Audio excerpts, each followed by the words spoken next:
अष्टावक्र गीता उपदेश संख्या AG 56। एक वृद्ध संत अपने अंतिम समय में शिष्यों को उपदेश दे रहे थे। एक शिष्य ने पूछा, गुरुदेव मृत्यु के बाद क्या होगा? संत ने एक दीपक जलाया और पूछा, इस दीपक की लौ कहाँ से आती है? शिष्य बोला, तेल और बत्ती से। संत ने दीपक बुझा दिया और पूछा, लौ कहाँ गई? सभी चुप रहे। तब संत ने कहा, जिस तरह से लौ कहीं नहीं जाती, बस उसका रूप बदल जाता है, ठीक वैसे ही तुम्हारा सच्चा स्वरूप कभी नहीं मरता। यह शरीर बदलेगा पर तुम्हारा वास्तविक तत्व वही रहेगा जो सदा से था। संत ने युवक के सिर पर हाथ रखा। अब तुम्हें कोई संदेह है? युवक की आंखों में आंसू थे, पर अब वे दुख के नहीं थे। वह बोला, नहीं गुरुजी, अब मैं समझ गया हूं।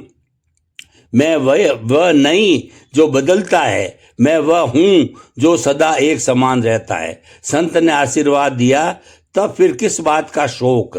जो तुम सच में हो वह तो कभी जन्मा ही नहीं, तो मर भी नहीं सकता। बस जान लो अपने आप को। मोमबत्ती का ज्ञान। एक अंधेरी गुफा में एक साधक ध्यान लगाए बैठा था। सामने एक मोमबत्ती जल रही थी। उसने देखा कि जब तक मोमबत्ती जलती है अंधेरा दूर रहता है, लेकिन जैसे ही वह बुझती है अंधेरा वापस आ जाता है। साधक ने सोचा, क्या मेरा ज्ञान भी इसी तरह है? किसी तरह है। जब तक मैं सच को याद रखता हूं अज्ञान दूर रहता है, लेकिन जैसे ही भूल जाता हूं अंधकार फिर छा जाता है। तभी उसके गुरु ने आकर कहा, नहीं पुत्र, तुम्हारा सच्चा स्वरूप तो वह आकाश है जिसमें अंधेरा और उजाला दोनों आते जाते रहते हैं। तुम ना तो मोमबत्ती हो ना अंधेरा, तुम तो वो शुद्ध चेतना हो जो इन सब को देख रही है। नाव का रहस्य। एक नदी के किनारे एक नाव रखी थी। एक व्यक्ति उस पर बैठा रो रहा था।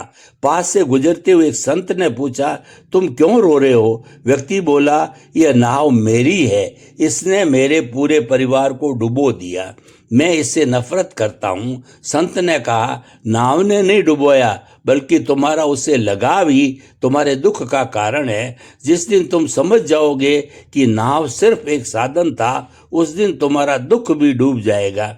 व्यक्ति ने पूछा, फिर मैं क्या करूं? संत ने मुस्कुरा कर कहा, नाव को छोड़ दो और किनारे चलो। जीवन भी ऐसी ही नाव है। इसे पकड़ोगे तो डूबोगे, छोड़ोगे तो तर जाओगे। सागर की लहरें।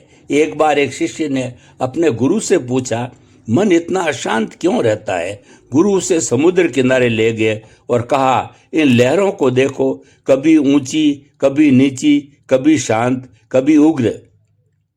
क्या सागर इनसे परेशान होता है? शिष्य बोला, नहीं, सागर तो हमेशा अपनी गहराई में शांत रहता है। गुरु ने कहा, तुम्हारा मन भी ऐसी ही लहरें हैं।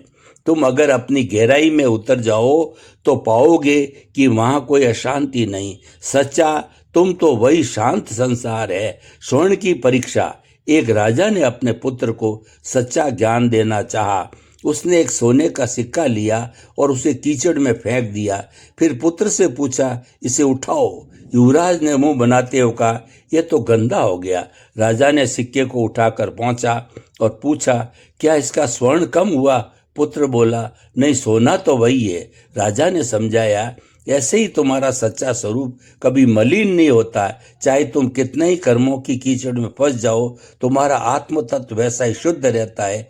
एक बूढ़े संत से एक युवक ने पूछा, मुक्ति कैसे मिलेगी? संत ने उसे कहा, पहले ये बताओ, तुम किससे मुक्त होना चाहते हो? युवक सोच में पड़ गया, फिर बोला, मैं दुखों से मुक्त होना चाहता हूँ। संत ने पूछा, और दुख किसने बनाए हैं? युवक ने कहा, मेरे अपने विचार और कर्मों ने। संत मुस्कुराए, तो फिर मुक्ति के लिए कहीं जाने की क्या आवश्यकता? जिसने बांधा है उसी को खोल दो, जिसने भ्रम रचा है उसी को मिटा दे, वही मुक्ति है। संत ने युवक के कंधे पर हाथ रखा। तुम समुद्र में खड़े होकर प्यासे हो, जिस जल में तुम खड़े हो उसे ही पी लो। जिस सत्य में तुम स्थित हो उसे ही जान लो। युवक की आंखों में एक नई चमक आ गई। वह बोला, अब मैं समझ गया, मैं वही हूं जिसकी तलाश कर रहा था। मैं ही वह मुक्ति हूं जिसका इंतजार कर रहा था। संत ने आशीर्वाद दिया, तब फिर और क्या चाहिए? जो मिल गया वह कभी खोएगा नहीं, जो जान लिया वह कभी भूलोगे नहीं।